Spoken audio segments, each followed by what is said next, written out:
নাফিসদের অবদান কি ব্যর্থ হবে? নাফিসদের আত্মদান কি মানে হাওয়ায় উড়িয়ে যাবে?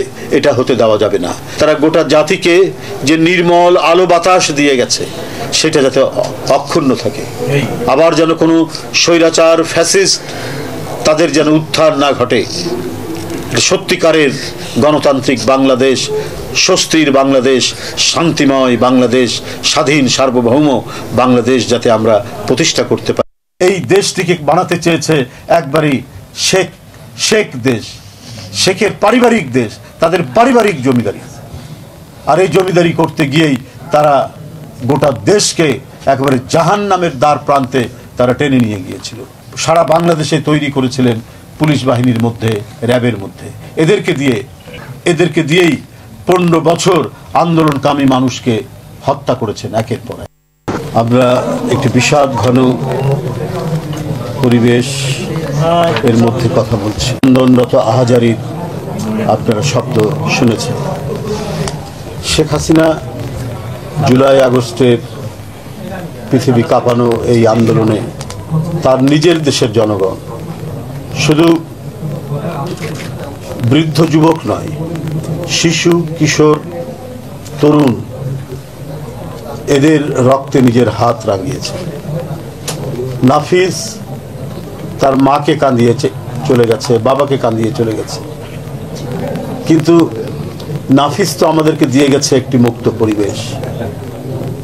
একজন রক্ত পিপাসু দানবকে বিতাড়িত করেছে।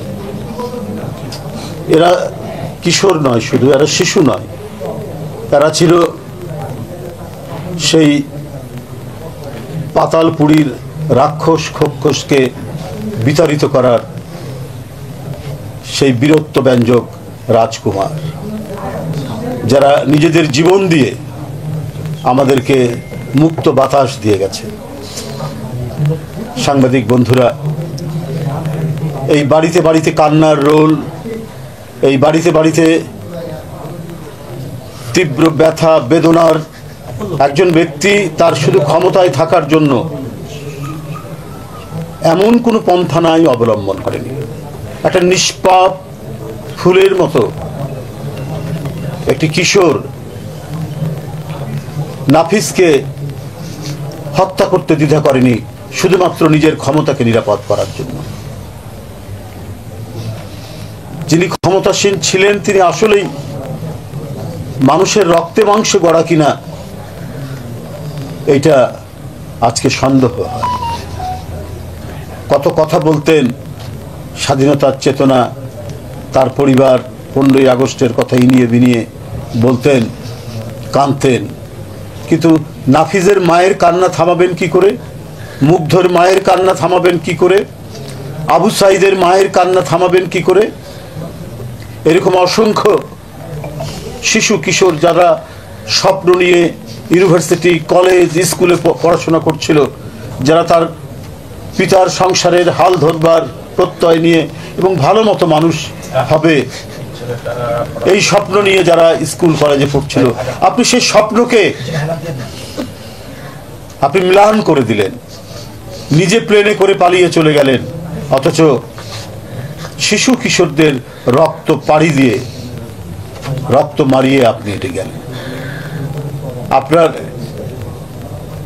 এক নেতা কয়েকদিন আগে বলেছে যে জাতির কাছে প্রয়োজনে ক্ষমা চাইবে। কলেজ, ব্রিজ, কালভার্ট প্রত্যেকটি জায়গায় শুধু বাপের নাম দিয়ে ভরিয়ে দিয়েছেন। 1 টাকার নোট, 5 টাকার নোট, 10 টাকার নোট, 20 টাকার নোট, 100 টাকার নোট, 50 টাকার নোট, 500 টাকার নোট, প্রত্যেকটিতেই শুধু বাপের ছবি। আর এদেশের জন্য কেউ আন্দোলন করেনি, কেউ সংগ্রাম করেনি, কেউ রণাঙ্গনের মুক্তিযুদ্ধে নেতৃত্ব দেননি। আজকে মওলানা ভাসানীর ছবি নেই কেন টাকার নোটের মধ্যে? আজকে শহীদ রাষ্ট্রপতি জিয়াউর রহমান, তাজউদ্দিন সাহেবের ছবি নাই কেন?